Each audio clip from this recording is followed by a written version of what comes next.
Hi, and today what we're going to make is something called Khichree. And Khichree to me is the ultimate comfort food, especially when it's accompanied by Gujarati kadhi and perhaps a leafy green vegetable on the side. Perhaps maybe I'll have that for dinner. Anyway, so really simple to make. It shouldn't take more than half an hour, and it's only about 15 minutes cooking time. And so what I have here is a Instapot before Instapots were Instapots.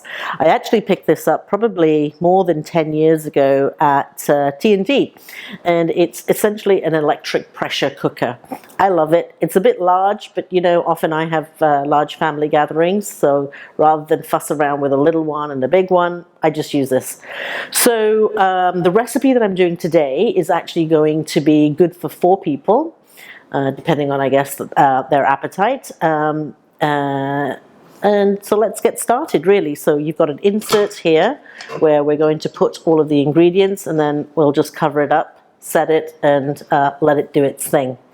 Okay, so here I have 1 cup of washed basmati rice, but you can really use any type of rice or any type of Indian rice. It doesn't have to be basmati in this particular case, because this rice dish is going to be really mushy and almost runny to a certain degree.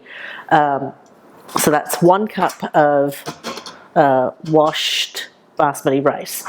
Then I'm going to add half a cup of washed moong shelled lentils. So moong daal is how it would normally be referred to, and you can get this actually now at your local grocery store.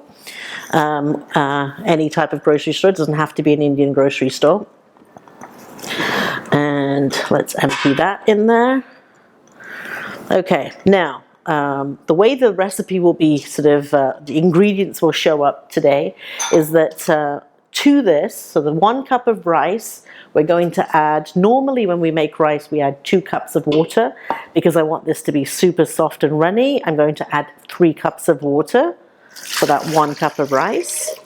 And then for the moong dal, for the half a cup of moong dal, I'm going to add 2 cups of water. So once again, it's going to be quite runny. So let me just add that. So that's all of your water ingredients in there. To that, I'm going to add 1 teaspoon of peppercorns. They can be mixed color peppercorns, black peppercorns, white peppercorns, whatever you have in the house. Okay, and then I'm going to add 1 heaping spoon of minced garlic. So it's essentially, if you're pressing it fresh, it would be 1 to 2 garlic cloves. And this recipe also calls for lots of minced ginger. So this is 2 tablespoons of minced ginger. If you're making less, just adjust the quantities, obviously. And then to that, we're going to go to our spice dabba, and we're going to add salt. So I'm going to say 2 spoonfuls of kosher salt, teaspoons that is, and I'm going to add half a teaspoon of turmeric. All right, and we're done with that. Let's put that aside. Let's take that out. And what we're going to do here is I've got 1/3 cup of ghee, and we're just going to pour the ghee in there. If you want to use less ghee, you can, but let me tell you that ghee really adds incredible flavor to this recipe. So that's it. Just give that a good mix. Make sure there's no salt on any of the spatulas. You've cleaned off all of the ghee.